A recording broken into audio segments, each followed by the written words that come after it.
ہمارے ساتھ حافظ نعمان علی قادری صاحب ہیں، ان سے نعت کی سعادت حاصل کریں گے، اور حافظ شہباز ستی ہیں، ان سے ہم تلاوت کی سعادت حاصل کریں گے۔ میرے بائیں جانب پروفیسر ڈاکٹر سعید اختر صاحب ہیں جو کہ ماہر تعلیم ہیں اور مختلف یونیورسٹیز میں انہوں نے اپنے فرائض سر انجام دیے، اس وقت بھی ایک یونیورسٹی میں ہے۔ ڈاکٹر صاحب بہت شکریہ آپ کا، آپ تشریف لائے۔ ان کے ساتھ ڈاکٹر انور علی صاحب موجود ہیں جو کہ اس وقت جو سب سے ہارٹ ایشو چل رہا ہے وہ ہے الرجی کا، اور مختلف طرح کی الرجی ہے، اور ساتھ ساتھ رمضان میں روزے اور ڈاکٹر کا بڑا اہم تعلق ہوتا ہے۔ ان سے ہم جانیں گے کہ رمضان المبارک میں ہمیں کس طرح کی احتیاط کرنا ضروری ہے، اور اسپیشلی جب بہار کا موسم آتا ہے، آپ جانتے ہیں کہ پورا نارتھ اسلام آباد سمیت پورا ملک ہی الرجی کی لپیٹ میں ہوتا ہے، اور مختلف طرح کی الرجیز اب سامنے آ رہی ہیں، تو اس پر ہم ڈاکٹر صاحب سے خصوصی نشست کریں گے۔ ڈاکٹر صاحب بہت شکریہ آپ کا بھی۔ باقاعدہ آغاز کرتے ہیں، اور سب سے پہلے چلتے ہیں حافظ شہباز ستی کی طرف، اور ہم تلاوت کی سعادت حاصل کرتے ہیں اور پروگرام کا باقاعدہ آغاز کرتے ہیں۔ الشیطان الرجیم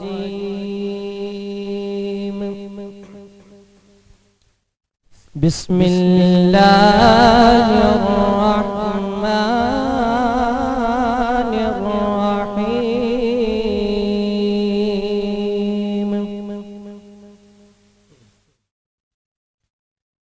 هو اللہ الذی لا الہ الا هو عالم الغیب والشہادة هو الرحمن عالم الغیب والشہادة هو الرحمن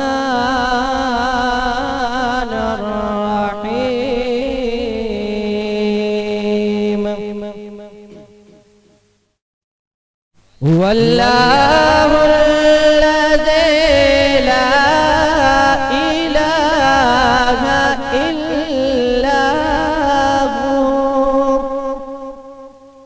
الملك القدوس السلام المؤمن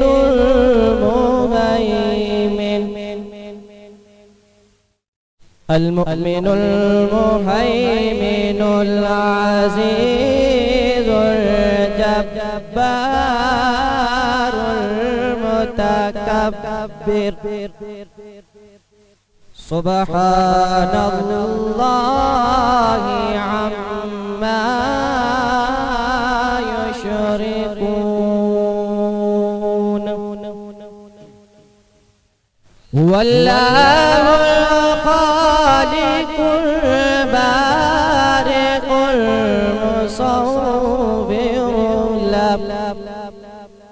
المصور له الأسماء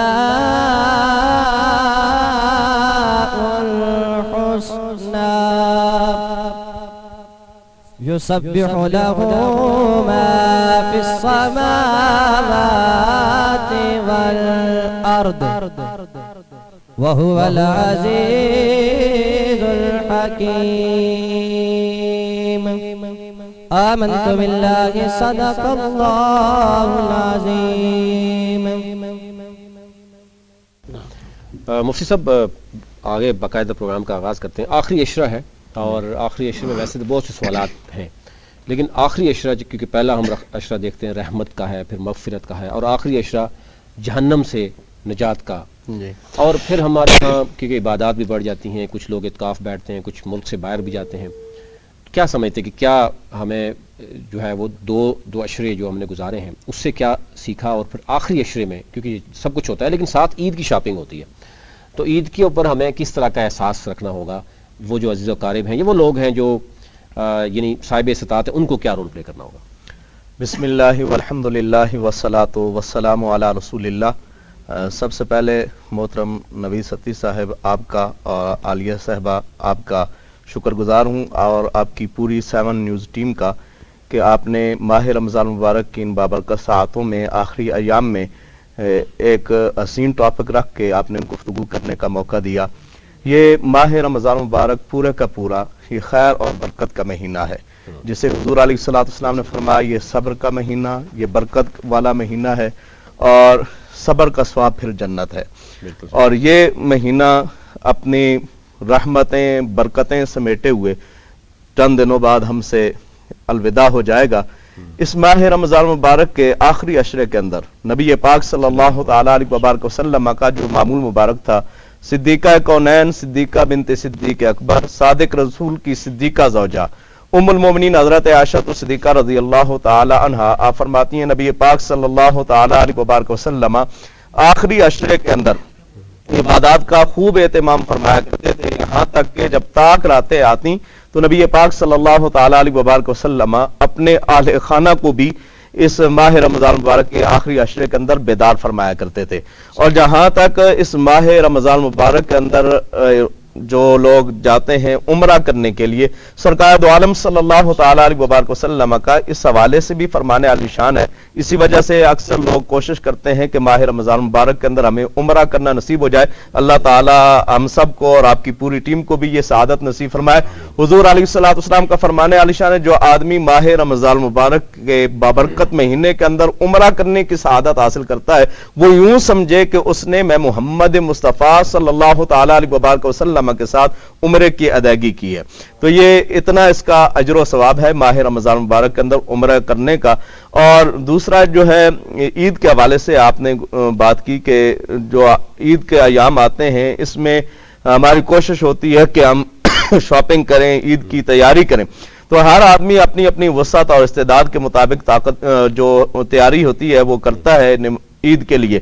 جب ہم عید کی تیاری کر رہے ہوتے ہیں وہاں پر ہمیں یہ بھی ہمارے لیے ضروری ہے کہ ہم اپنے ارد گرد اپنے پڑوس میں رہنے والے اپنے رشتہ داروں میں سے اعزہ و اقربا میں سے ان لوگوں کا بھی خیال رکھیں جو ہماری طرح عید کی خوشیوں کے اندر اچھا لباس نہیں پہن سکتے یا جن کے پاس کھانے پینے کا بندوبست نہیں ہوتا، ان کے ساتھ ہم ان کی ہیلپ کریں۔ اور اس ماہ رمضان مبارک کے اندر تو ویسے بھی خالق کائنات کے رحمتوں والا دریا وہ ٹھاٹھے مار رہا ہے، جس طریقے سے انٹرو میں کہا گیا کہ 70 گنا زیادہ جو اجر و ثواب ملتا ہے، اور ایک بات میں ملتا ہے کہ جو اجر و ثواب ہے 10 گنا سے لے کر اللہ تعالیٰ 700 گنا تک زیادہ اجر و ثواب عطا فرماتا ہے ان لوگوں کے لیے جو راہ خدا میں خرچ کرنے والے ہیں۔ جیسے کہ آپ نے راہ خدا کا ذکر کیا، تو اب بالکل آخر میں جب ہم پہنچتے ہیں تو بڑے تیزی دیکھی جاتی ہے کہ ہم زکوٰۃ کی ادائیگی، پھر فطرانہ کے لیے، اس کے ساتھ ساتھ اگر ہم فدیہ کی بات کرتے چلیں، خیرات جو ہے اس کو بھی بڑھا چڑھا کر دیا جاتا ہے تاکہ فلاحی کاموں کا اجر بھی ہمیں بڑھ چڑھ کر ملے۔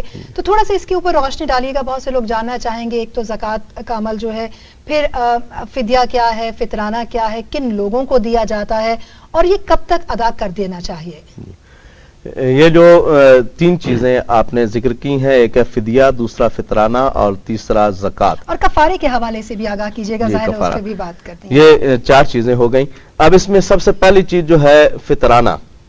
فطرانہ جو ہے یہ ماہ رمضان مبارک کے اختتام پر عید والے دن یہ واجب ہوتا ہے، اور سیدنا حضرت عبداللہ ابن عمر رضی اللہ تعالیٰ عنہما آپ کا یہ معمول مبارک تھا کہ آپ عید سے 2 دن پہلے صدقہ فطر ادا کر دیا کرتے تھے تاکہ غربا، مساکین، یتامہ وہ بھی ہمارے ساتھ عید کی خوشیوں میں شامل ہو سکیں۔ تو اگر کوئی آدمی عید سے پہلے ادا کرنا چاہتا ہے تو وہ بھی صدقہ فطر ادا کر سکتا ہے۔ عید والے دن جو ہے وہ لازم ہوتا ہے، جب صبح صادق ہوتی ہے تو صدقہ فطر پہلے عید کی، جی یہ عید کی نماز کے بعد بھی، عید کی نماز کے بعد، عید سے پہلے یہ صدقہ فطر کے وجوب کا وقت ہے۔